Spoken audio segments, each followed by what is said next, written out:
And let the big dog hunt. Hello again, everybody, and welcome to another episode of Kallas Remarks with your host right here. Yours truly, Joe Staszak. My man over there, he is Steve Kallas, the star of the show. Week 18, Steven. I hate to say it because I know that clip's going to drop soon. We still have another month of football left. Week 18, it's usually week 17. Because there's an extra game this year. This is usually the meaningless game where everyone sits everyone, and it's almost like another preseason game tacked on to the end of the season. Still some playoff spots up in the air to lock down. Let's go back a little bit and talk about last week because some teams need to win now this week because of last week. Let's start with in the AFC. Chiefs and the Bengals. Joe Burrow has thrown for almost 1,000 yards in the last 2 weeks. What a pick. I didn't think he'd be this good, but it tells you something a little bit about a guy who threw, I think, 63 touchdown passes in his final year at LSU. We'll get to Lamar Chase, and we'll get to my man who was picked over, Justin Jefferson, who was picked over our guy, Jalen Reagor. What a team LSU had. We'll talk about maybe Eddie Orgeron a little bit too, but your thoughts on that game a little bit? I know you didn't like some of the play calling by the Bengals head coach, but they got the job done. They won 33-31. Well, I thought they were so lucky at the end because it was a tie game. They marched down the field. Burrow was incredible. Chase was incredible. T. Higgins is, I don't want to say he's an afterthought, but he's really good too. Yeah. And, Boyd, you don't even hear about him. He caught that last touchdown in the end zone. But in any event, they get down. It's a tie game. They're trying to run out the clock. They don't want to give the ball back to Mahomes. They got like 1st and goal on the 2 or the 1, and they run it 3 times into the line and nothing happens. I thought they should have kicked the field goal, but at that time there was like, I want to say 1:50 left or whatever. But no, they go for the touchdown and they throw the ball.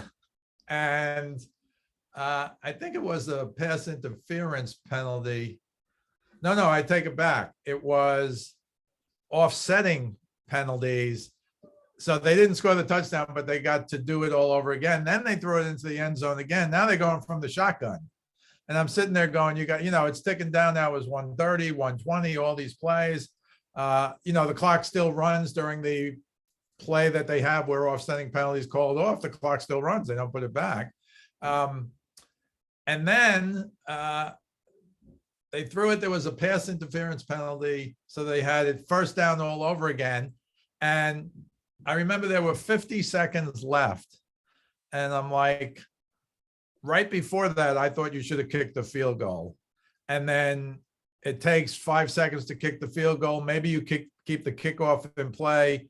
And, I understand it's Patrick Mahomes, but he's going to have 40 seconds, 38 seconds. To at least get a field goal, and I think they were out of timeouts. But instead, now they get that, I don't want to say late call of pass interference, and I believe it was pass interference, more the grabbing the jersey than anything else. So they did a brilliant thing once it got there after they had 6 plays for the end zone from 1st and goal. And they took 2 knees and kicked the field goal with, as time was running out. So, and then the coach afterwards is going to say, look, it was on the other side of the ball. Patrick Mahomes, you can't give him a chance. Yeah, but you missed 5 times before. Missed 5 times. One was offsetting penalties, so you would have lost the ball. And one was pass interference in the end zone, which gave you a 1st down, which won the game. But I would have kicked it with, I think it was 50 seconds left. And, it's the old, if you make it, right? If they didn't have offsetting penalties, or they didn't throw the pass interference flag, the guy would be, you're out of your mind. You had the win right in front of you. And then Mahomes would have had the ball on the 1 or 2 with a minute left. Not that he would have got a field goal, but if you think he can in, 45 seconds, you think he can in a minute or a minute and a half. He is Patrick Mahomes. But in any event, the Bengals have really stepped forward as a legit contender. It's like every different week, we're talking about different teams who can win the Super Bowl. The Chiefs are still a big contender. I'm sure we'll talk about the Bucs and AB, but to me, there's now 7 or 8 teams that can win. Most people have written off the Patriots because they think Mac Jones can't rise to the big moment. I think he might have grown with those 2 losses when he didn't play well. Yeah. He's a very smart guy. he to me is already a good NFL quarterback. Not agree. He's not Herbert as a rookie, but I think they can get the job done because they got Belichick, they got a defense, they got a running game. And it looks like those two backs, Stephenson came back last week. It looks like they're healthy. And they did score 50. I know it's on the Jaguars, but they did score 50. And so I think the Bengals put themselves right in, prime time position.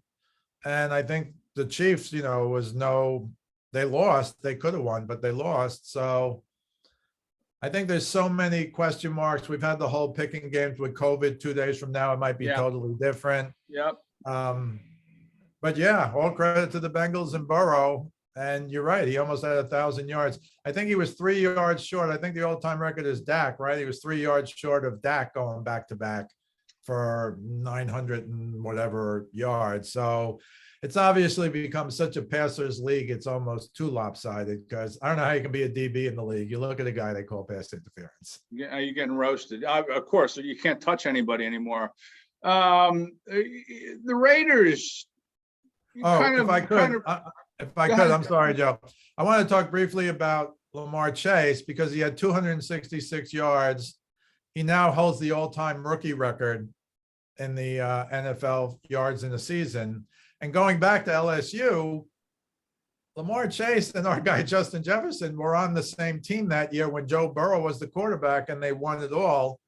It was Jefferson who stole the spotlight a little because he had those 4 touchdowns in the first half of the semifinal game. But it was Lamar Chase who won the Biletnikoff Award. Jefferson got drafted. Chase came back the next year, but then he took it off because of COVID. So I don't think he was an unknown quantity, but he wasn't top 3, 4, 5 pick guy if you're not picking the quarterback, maybe because of that. But now those two guys are the best 2 young receivers in football. So you know why Burrow and those 2 guys, you know why they won the championship when they were in college. But I did want to talk about, and this disturbs me a little. So there was a guy I never heard of named Bill Groman, who right now still holds the all-time receiving record for a rookie of 1,473 yards. Okay. How many games though? Exactly. So Chase has 1,429 and they're already announcing he only needs 44, but he's getting 17. He's getting an extra game. There's all these records they're talking about. If Brady throws 16, if he completes 16 receptions this Sunday, he'll break Drew Brees' all-time record, but he's got an extra game. An extra game to do it. So Bill Groman did it in 14 games in 1960. And now Chase, assuming he gets 45 yards, which you assume he will, if nothing else, they'll go out and get it for him. It's going to take him 3 more games. Right. Now, I don't know how a guy in 1960 playing for the Houston Oilers.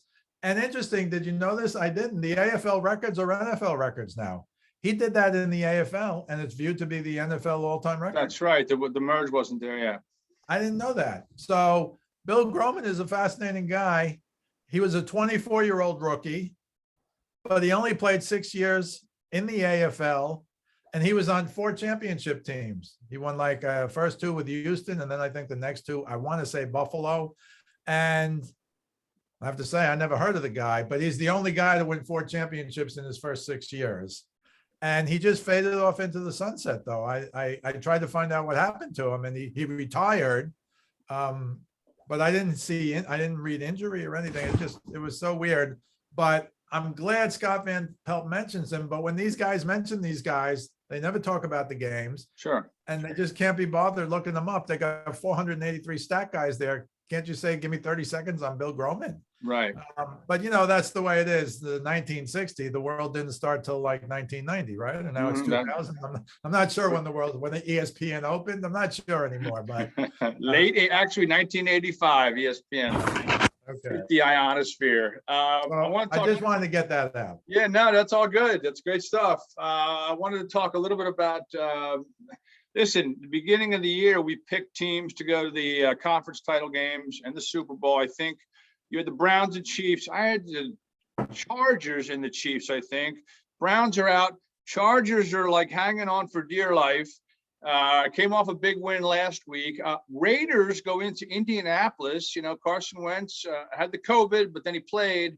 I guess he was cleared to play, and the Raiders come up big. Derek Carr, 10 plays, 60 yards to kick a field goal to win the game with no time left. So they're 9-7. Chargers 9-7. It shapes up nicely for a game in Las Vegas. Chargers 3-point favorites over the Raiders.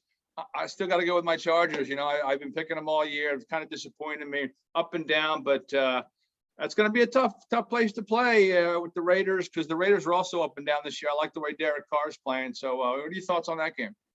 I think the whole league is up and down this year, and I'm sorry you had to say I picked the Browns. I'll blame my Cleveland buddies, Rick Morris and his buddies, but they had me going early in the year. I don't blame you, man. They got all kinds of talent on that team. Well, the question is going to be for them, is Baker Mayfield really the guy? Right. Sure. But yeah, all credit to the Raiders, but I like the Chargers. You don't. So I think if the Chargers win this game, and I think they will, I don't think Chargers Chiefs is so crazy. You don't want to play the Chargers if they're in the playoffs. You don't want to play the Chargers, no. You just want to beat the Chiefs this year in KC. Right. So I think Herbert and Burrow, but I'll even put Herbert above Burrow for now, are the best quarterbacks of the first couple of years of that whole crop.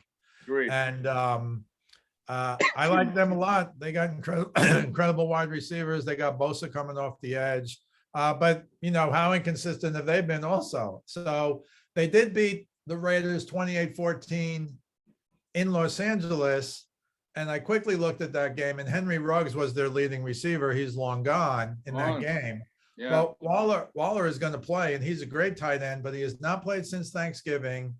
He not only had a back injury and a knee bone bruise, which can be very painful, and he's missed all those games since, but he also was on the COVID list. I don't know if he had COVID or not, but he's a gamer and he's great. But despite that, I just think the Chargers, I think they're too explosive, and they can lay an egg and the Raiders can lay an egg, but I'll just say it this way, for me, if they both play their best, I think the Chargers will win. I got to go with the Chargers in this game. Eagles in Dallas, prime time, but doesn't seem to mean a whole lot at this point. But the Eagles, there is talk now, and you mentioned that Athletic article before the game last Sunday, talking about Nick Sirianni being in the mix or the conversation for Coach of the Year. Who would have thunk that? But I can see where he can get some consideration. He took a 4-win team, and he changed around his philosophy completely after week 7. They were 2-5, and they're 9-7. They could have a 10-win season conceivably. They're going to rest some guys, and you probably should Gardner Minshew, because Jalen Hurts still nursing the high ankle sprain, and Dallas has some guys out. We know that. Not quite the same. 8:15. They flexed that game on Saturday night now for a national audience. But what does it mean? I wonder if they flex those 2 games because they really don't have any playoff implications. They have minor playoff implications, I should say, but they're really not important. I will say this, though, about the Eagles. So we'd always talk about the Patriots with a rookie quarterback. They have a running game and they have a defense. Well, the Eagles have a running game and they have a defense. And since they were 2-5, and their last 9, they're 7-2, and they are averaging 194.3 yards per game rushing. And that's number 1 in the NFL. And you know how it works. You get to December, you get to the playoffs. That's what you want. And that's what they have. Now, I don't know if Miles Sanders will be back for the playoffs. He's not going to be there this week because of his hand. He broke his hand. But they're a good team with a good defense. And I won't even read the list of guys, Cox and Goddard and Kelsey. I think they're all on the list. They're all not playing. And I don't think it's because of injury. Miles Sanders is the injured guy. And Micah Parsons isn't playing for the Cowboys. So it might be partly COVID, partly we're playing for something, but not, Dallas lost last week, so they can't get the number 2. Well, unless everybody loses in front of them. I don't think that's going to happen. And certainly I think the Bucs are going to win. Well, it doesn't matter. I think it became a meaningless game, but I think they, the other game is what the Chiefs at Denver. Denver's out. I guess the Chiefs have an outside shot to get the best. What is it now? I forget who has to lose, but they're not going to lose. But I I think it's a non-starter. These are games you kind of, I mean, I know you watch them because it's the Eagles, but these are games you just kind of have on in the background. Kind of. It's like preseason games. That's what you did in the preseason. You watch the first couple series and then whatever. And you look at your TV and you look at your TV and you go, please don't get hurt. Please don't get hurt. Please don't get hurt. Exactly. Same as you do in preseason. Now the Rams play the 49ers, and there's a little jockeying. Like if the Rams could, well, they're number 2 now. I think if they win, they lock in number 2 because they have the tiebreaker over Tampa. If you're the Eagles, right now you're playing the Rams. Now you're playing a guy who's never won a playoff game in Matt Stafford, or you can play number 12, who's won 1 million playoff games, but he's without his 2 top weapons, the wideouts, and Godwin and Antonio Brown. I want to talk about him in a second. And Fournette's been banged up.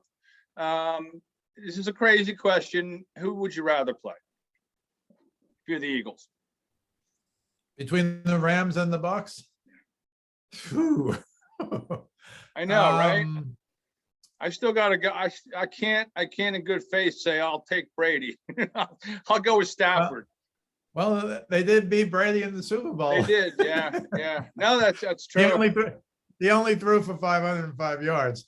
Stafford you know beat what? Brady earlier this year too. No, you know what? I think I'd rather play the Rams because I'm not sold on Matt Stafford. Stafford to me has gone like this. Yeah. And I'm still not sold on him again. He's never won a playoff game. So you can tell me he's experienced and he's had a good year and they're great and blah, blah, blah. But everybody's killing Mac Jones because nobody's picking the Patriots now because, you know, he can't play in the big game where he's never even been in the playoff game. But Matthew Stafford has been in plenty of them. I understand with the Lions underdog team, but he never won a playoff game. He's 0-3. He's been bad lately. And if you're going to kill Mac Jones, to me, you got to kill Stafford, even though he's playing on a different team that's much better, which I totally agree with. But if I have to pick between facing Matt, you know, usually it comes down to the quarterback, right? Am I I want to play Brady or I want to play Stafford? Because I think the Bucs are going to get healthy. Fournette is coming back. Evans is there. AB is gone. Godwin is gone. But Gronk's looked like Gronk the last few weeks. They're going more with their 3 tight ends, Braid and OJ Howard. You know, I'd rather play Matthew Stafford.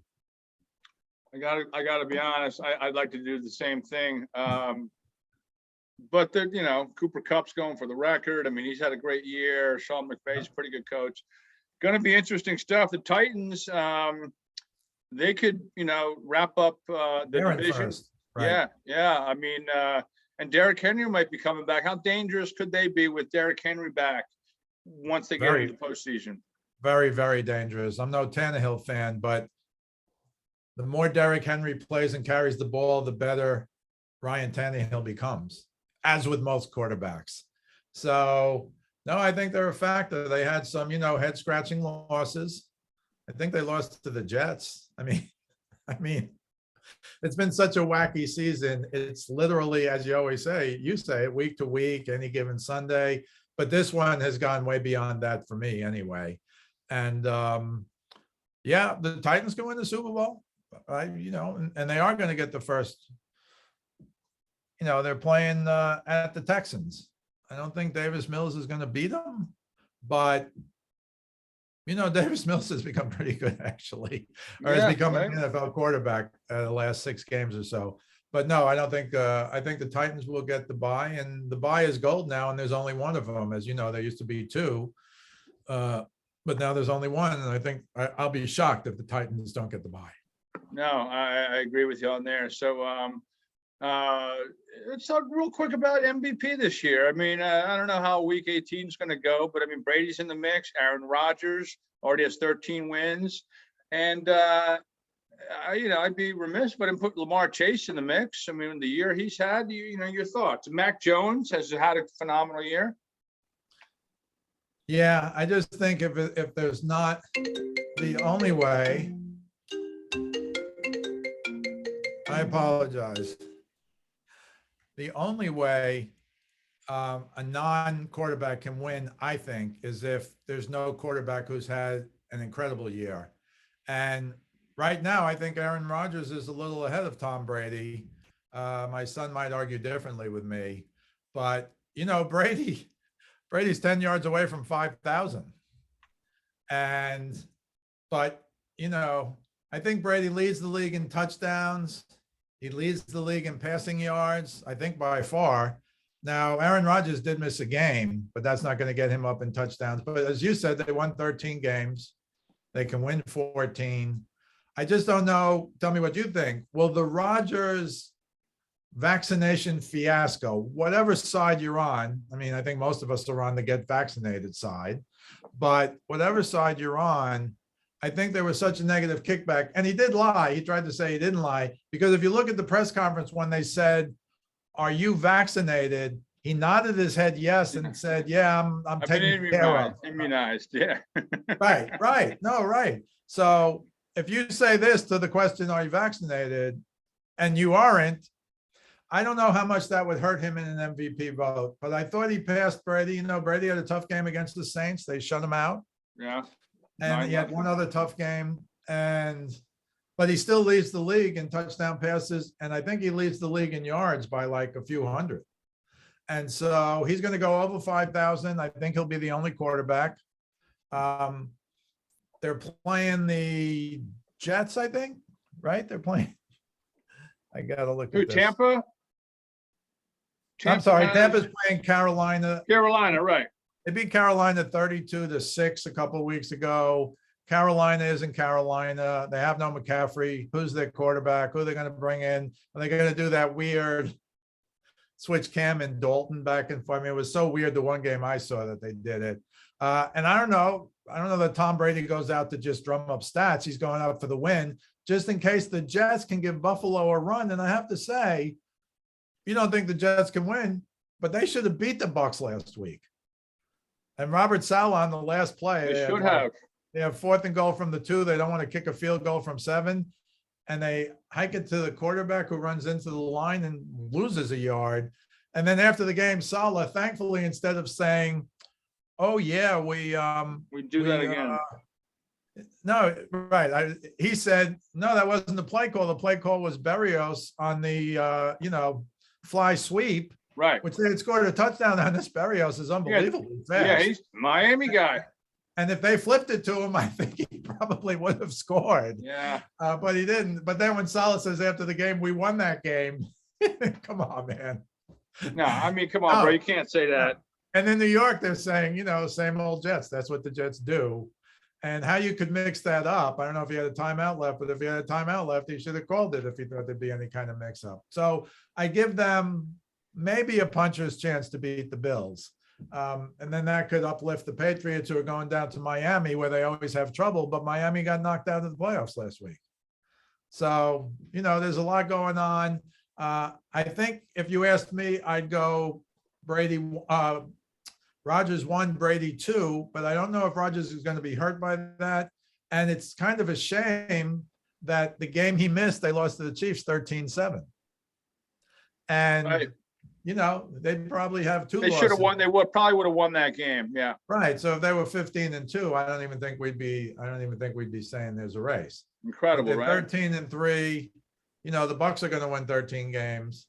So it'll only be 1 game, but I think a 2-game differential is a big deal. But again, if you look at the numbers, Brady most yards, I think by a few hundred over anybody. And even if Rodgers had played, I don't think he'd catch Brady. And most touchdowns, I think he's at 40 now. And, is he going to try and throw for 4 TDs and, 400 yards? Maybe. He doesn't want to come out. Arians might take him out. That happened once this year. And Belichick never took Brady out. Right. I mean, except maybe they literally put Hoyer into Neal. So, and and there was one time they put him in a game against the Jets. I think he threw a pick 6, and it was they put Brady back in. That's right. Remember that game? Yeah, like, no, this isn't going to work. Joe, I think because it cost us the over that year. It did. It cost us something. I remember it cost us something because that happened. Real quick, I mean, see, I was talking to my dad about this. He's from down, well, he lives in Naples. They get all the Tampa games. We always talk about Brady, and it seemed like, well, we knew he was probably going to do something like that, but it was a 31-yard pass. It was a bullet, and a guy named Cyril Grayson caught it. He like turns all these no-name receivers into stars. He did it, New England forever. It was out Antonio Brown and without Godwin. It just seems like people around him want to play for him, like they don't want to disappoint him or something. That was a really good catch. And the defender's hand, missed it by about a millimeter. So the hand's kind of waving in front of him, boom. He just seems to do that. But Antonio Brown, listen, he imploded. He had the illegal COVID card. He got in trouble with the assault thing down in Miami. I mean, hell of a player. He still can play. He's no longer on the team. How much is that going to hurt him? And what do you think of Antonio Brown? I think it's going to hurt him a lot. They put up, I didn't write him down, but they put up Brady's stats with Antonio Brown and without him. And there's a big difference. He's still one of the best route runners in the league. I think, I don't know that he'll ever be in the Hall of Fame, but he's got Hall of Fame talent for sure. And now you don't know. The problem for Antonio Brown is he doesn't get the benefit of the doubt anymore. He lied about the COVID card. He had all those, he had those problems in Vegas. And I said, so when he said he's got this x-ray that shows he needs ankle surgery and it's so bad, and I'm like, okay, produce it. And then if you get, privacy, then I think he's full of baloney. But, it helps. I think it helps, not the way he left, but I think it helps Antonio Brown that Arians got on afterwards and said, told him to go in the game. He said, my ankle hurts. He was complaining about his touches at halftime or whatever. He was only a few things away from a bunch of bonuses, but he would have got them all next week anyway. Right. They would have made sure, he needed like 55 yards for whatever it was and, some receptions. Brady would have got all of that for him. You saw Evans try and talk him out of it. Evans tried. I don't know that Brady knew what was going on, but he doesn't get the benefit of the doubt anymore. And by the way, he looked pretty good jogging off the field. Yeah, he did, right? So I feel bad for him.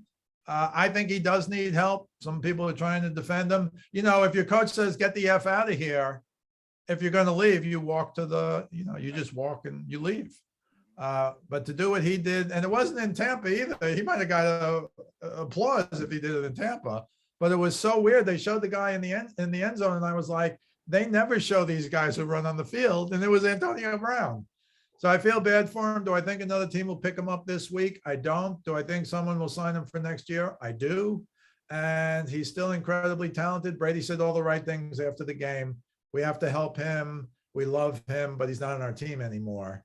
And they asked him, I think the next day or yesterday, for some more quotes, and he said, look, those are private things. I'm not going to talk about it right now, because he's focused. It's Brady. We're playing Carolina. We're in the playoffs. Essentially, he said, wake me up, after the Super Bowl, or he didn't say that, but you know what I mean, when the season's over. Right. So it's kind of sad. He's an incredibly talented guy. He's had so many issues before, though. He doesn't get the benefit of the doubt, or produce the x-ray. You're right. Exactly. No, he doesn't. A guy from Central Michigan, a 6th-round pick, and he turned out to be a Hall of Famer. But I mean, these kind of things, it's a shame. It really is a shame. Something's not quite right upstairs. But so we're not doing picks this week, right? Is it too crazy, or are we doing picks? I'll do picks. All right, I got my picks. Look, we've talked about it virtually every week. It's the hardest year to pick, and you don't even know we're doing this Friday morning. Friday morning to Sunday morning is an eternity. Right. And I remember picking games, and I'm like, and the quarterback didn't play, and I text you, and at the beginning you were kind of cold on me, but now it's. I was 2-2 last week. But that would be like 12-7 over the last 5 weeks or 4 that's weeks. Good. So that's good. And I was about 500 before that, but I got a few this week. I think Kansas City is going to blow out Denver. I understand it's at Denver, but Denver's not, they got eliminated last week. And I think Kansas City just wants to keep that offense clicking, and their defense is good. I think I also like the Chargers like you do. -4.5. I'm taking Kansas City -10.5. And I'm taking the 49ers. against the Rams. They've beaten the Rams 5 times in a row. That is not an accident. And the last time this year, you'll recall, I think they ran the ball like 10 times their first possession. And I just think they can beat them again. And oh, by the way, if the 49ers win, they're in the playoffs. If the 49ers lose and the Saints win, the Saints are in the playoffs. And it's interesting because, and again, this is from my son, if you're the Bucs, you don't want the Saints in the playoffs. No, sure. Because for whatever reason, they dominate the Bucs. They don't beat them. They dominate 9-0. Yeah. That was a beatdown. Yeah. Last year, you'll recall the second time it was 38-3. And that's why I didn't like them in the playoffs. To their Bucs credit, they beat them in the playoffs. But you don't want to play the New Orleans Saints if you're the Bucs. I think the 49ers can win outright, so I'll take the points, which, I haven't really done a lot this year. I was thinking of taking the Jets because they almost beat the Bucs. But, if Buffalo starts to crunch you, the Jets will fold. Yep. Yeah. So that's mine. How about you? I was 1-1-1 last week. I pushed on the Eagles. They kind of came up big. They were down 9 points at half. They are a tremendous second, third, and fourth quarter team the last 4 weeks. They're terrible in the first quarter. But no, I'm not touching them this week. I got Tampa. I still think that they're going to play their hearts out till the end. I don't think much of Carolina, no matter who they, I don't like the quarterback situation down there. I got the Chargers. I picked them in the beginning of the year, although up and down, but I still like them -3 on the road against Vegas. And then Tennessee, I have Tennessee, even though Houston has come up big in a couple of weeks. I got Tennessee needing the win, clinch that the division championship. So it's a lot of points, but I don't believe in Houston. I think Tennessee is hungry and knowing that they can taste Derrick Henry coming back. So I got Tennessee, I got the Bucs, and I got the Chargers. Let's talk a little college football. Of course, 3 weeks ago, my 10,000 star pick of the Millennium was Georgia over Alabama, laying 6. They were up 10-0 in that game. They gave up almost 500 yards. Bryce Young, 5 consecutive series with a touchdown. They hadn't given up back-to-back series with a touchdown all year. They've given up 6.5 points per game. They beat their teams, their opponents, by an average of 34 points. They got killed by Alabama after a 10-point lead. But I like them this time again. I love the Bulldogs, -2.5 or 3, whatever you're looking at. Your thoughts, my friend? Well, I think we both like the favorites in the Final Four, so that was nice. Yes. Because usually they win and they win big. I mean, yeah, I do know, I don't know against the spread, but I know if you're a 7-point or more favorite in the Final Four, the underdogs are 2-10, but I don't know if that's a cover thing. Okay. I don't know. I do know that it's 2-0 covering this year.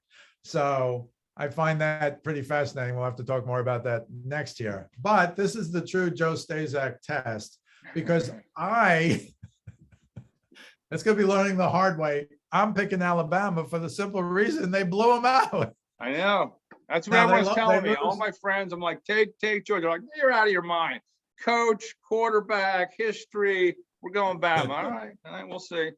Well, they lost Mechie in the SEC championship game, and he's good, but they have so many weapons. I mean, it's just scary how good they are. And the other thing is, Saban has beaten Georgia the last 7 times they've faced each other. Kirby Smart, in his 4 games at Georgia against Alabama, is 0-4, and they had the lead in every one of the 4 games. I'm still hurting over Tua to Devontae Smith in that game where they were down 10, and Tua comes in for Jalen Hurts at half. What?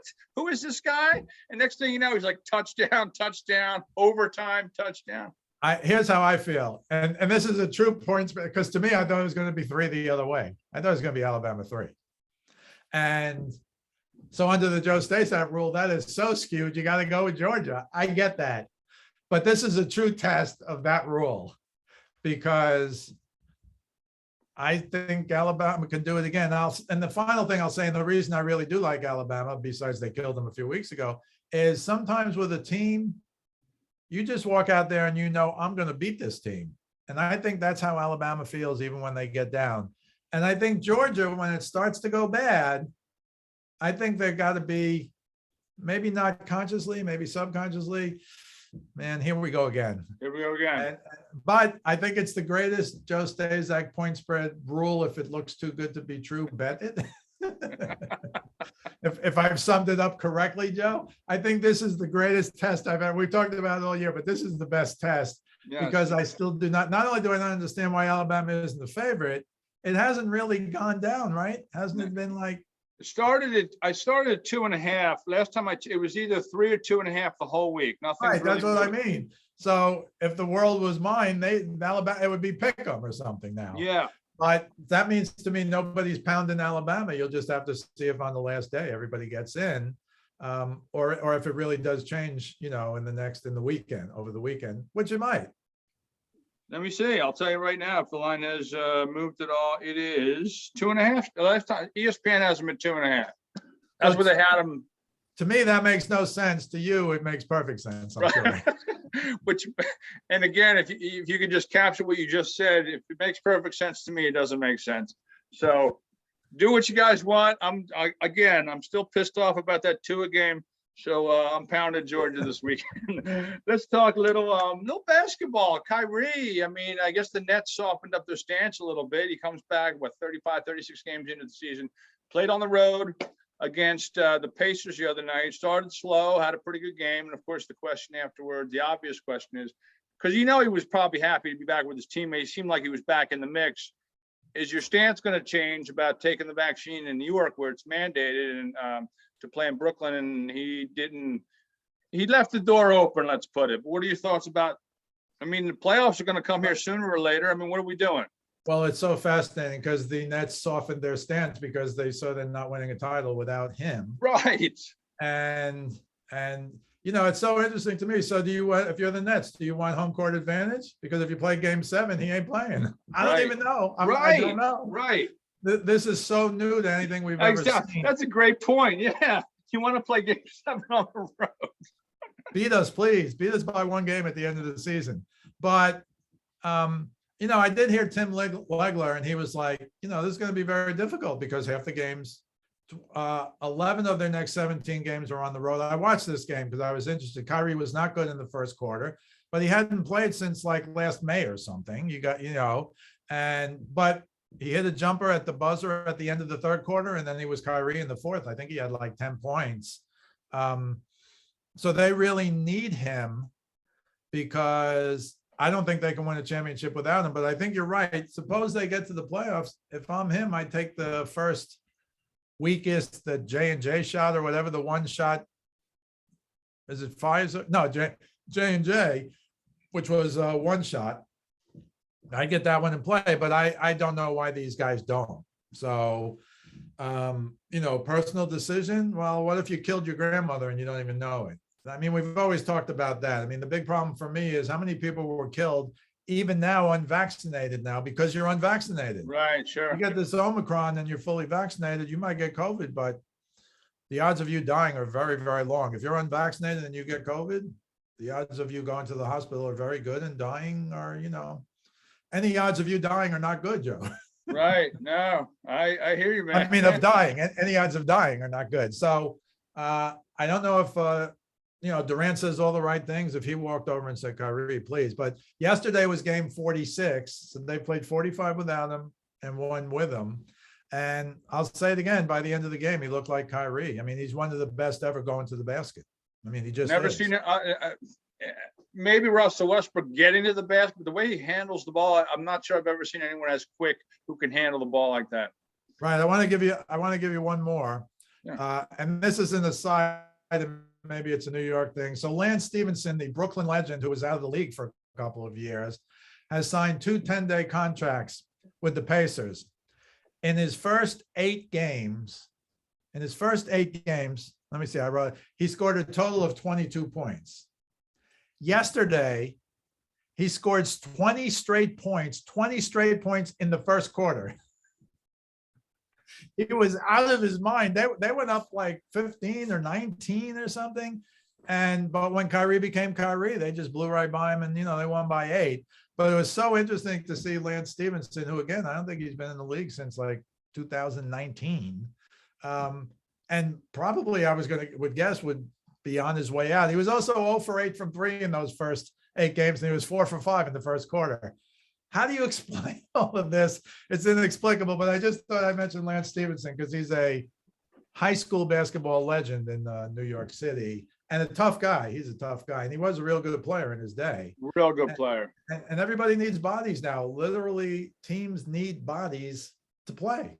So he'll be sticking around, I think, after that, although he's played 1 great quarter and 8 not so great games. It was incredible to watch. I did watch that game for Kyrie, but Lance Stephenson went off. But the Nets won, Yeah. Now, real quick before I get to our last part, I just want to hear your thoughts on the irony of Danny Green. I don't know if you heard this. He called the Sixers fans disrespectful the other night for a number of reasons. The very next game, he plays 24 minutes, no points, no assists, no steals, no rebounds, no fouls, no free throws. In 24 minutes, I would have dumped the scorer's table to get a technical to get myself on the score sheet. Really? 24 minutes, nothing after you come out with that comment? I'm seeing the blockbuster deal. Ben Simmons and Danny Green for somebody. Just unbelievable. Can't make it up. All right, one more thing, NFL related. I know it's on a Saturday morning. It is strictly football and Greg Cosell, former. Go ahead. No, it's NFL Live. Oh, I thought NFL Live. I'm sorry. I thought you were talking about the South Powell show. Yes, I love NFL Live. You had something to say about it, though. Yeah, well, NFL matchup with Sal Powell. That's right, matchup, right. Greg that's the best football show for me because it's all football. All football. All these other shows on ESPN, you have to have side jokes and make goofy things and have stupid props. This is just me now. But if you're going to go like that, you got to be right. And Dan Orlovsky, and again, I understand these guys are former players and I guess that makes them experts, but this is non-football. He sent out a tweet and it said something like the worst dessert you can have are cannolis. They're never good ever. Okay. He doesn't like them. Okay. But here's the problem. Now, if you grew up in New York, I love cannolis. I'm Italian. If you grew up in New York and you went to Little Italy or Greenwich Village, you know that the plural of cannoli is cannoli. It is not cannolis. Right. So they go through this whole thing where they're all making comments about cannolis. And Swagoo, Marcus Spears, God bless him, he's like, this might be a cultural thing. I don't know what cannolis are. And they just keep going, oh, cannoli and Dan Orlovsky's, or I don't know who. Keyshawn was on the panel. At least he lived in New York. Maybe he didn't go to Little Italy. But here's the bigger joke. So I say to you, if you're a New York kid, you go to Little Italy, you go to, and I mean New York City, you go to Little Italy, you go to Greenwich Village. In the old days, when I was young, they had like 20, 25 standalone dessert places in Little Italy and Greenwich Village. In the old days, you used to go to dinner and then go to dessert somewhere else. Now there's like maybe 1 or 2 of them. I know Rocco's in the Village. I still go to once in a while, but here's the bigger picture thing. One of the greatest movies of all time is The Godfather. Yes. And The Godfather has so many lines that you can quote, but one of the most quoted lines in the history of cinema, maybe the greatest line ever in cinema, is when they walk up to the dead guys who are ambushed and shot in the car. And I think it was Clemenza says, leave the gun, take the cannoli. And the guy picks up a box and there ain't one cannoli in the box. There's plenty of cannoli in the box. So if you don't know it from New York, and I'm not saying you should, if you live in New York, you should. But my goodness, if you don't remember, as one of the most quotable lines in the history of the cinema is leave the gun, take the cannoli. And right after The Godfather came out, that was one thing that people were talking about. I mean, The Godfather was so great for so many other reasons, and there are a lot of other, can you cut me a break, Michael? To Tom Hayden, I'm sorry, and he goes, no, we can't. When they kill Abe Vigoda in the car, there's 50 lines in The Godfather. But I just thought, so I'm hoping now Laura Rutledge is the host. None of those people are from New York. I mean, obviously, none of them are from New York, but I know Field Yates is from Massachusetts. He was like the closest, but Laura Rutledge is normally the host. And I like Mina Kimes. She was not on, but they're not from New York either. I'm just hoping, I'm going to watch today just to see if they correct that. Because I'll say it again, if you're going to try and be funny and goof around and talk about it, that's okay. But, there's not two deers on the road. There's two deer on the road. And so, no, that stuff drives me nuts. But of course, if you're going to have a 30-second or even a minute conversation about something non-football, please be correct. That's all I got to say about that. I'm with you, man. I'm with you. Sound like Forrest. That's all I got to say about that. Good stuff, man. Great stuff as usual. Of course, we'll see what happens Monday night. Of course, week 18 in the NFL, and then it's all playoffs all the time. That's when you shine, man. That's when your picks are, spot on, like they usually are. He's Steve Kallas. I'm Joe Staszak, and we appreciate watching, folks. You can catch Steve's stuff on his weekly Facebook forum page, daily Facebook forum page. Speaking of sports with Steve Kallas, you can also check out his videos at westchestercountypost.com. Also on YouTube, you can find this podcast weekly on YouTube. We usually tape Friday morning. It's usually there. We'll be there in about a half an hour. And go ahead, buddy. Got one more thing to say? Sure. I don't know if I said this last week, and if I did, I apologize. But they posted my Power Memorial Hall of Fame video. Oh, I meant to. Sorry, go ahead. At the best place to go. I put it up on Speaking of Sports, but it gets scrolled down. But the best place to go is Power Memorial Academy YouTube. And because I'm the most recent guy, I'm the first guy up there, and there are 4 separate videos.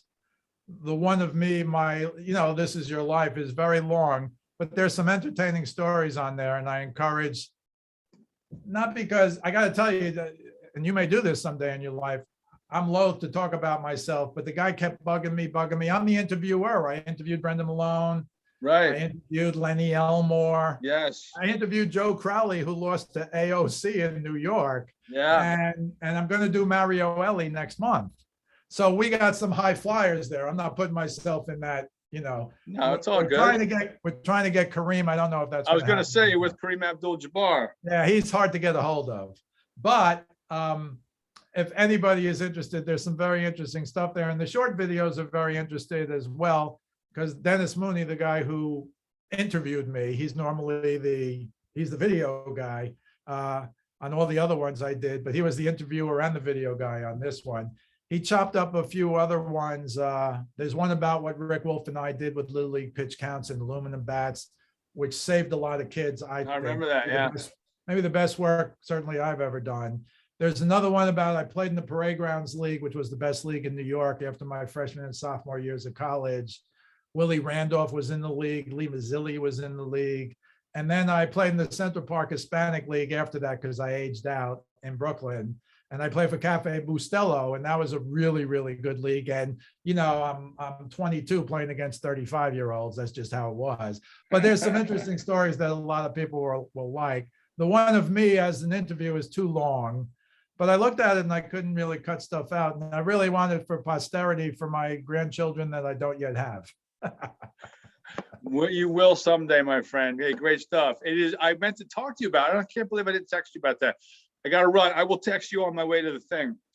Good stuff, brother. And we appreciate everyone for watching. You can follow me on Facebook. Also on Twitter at Joe Staszak 975. Thanks again, everybody. Thank you, Steven. I'll talk to you this weekend. And folks, we appreciate it. God bless, be safe, and enjoy the games. Always a pleasure.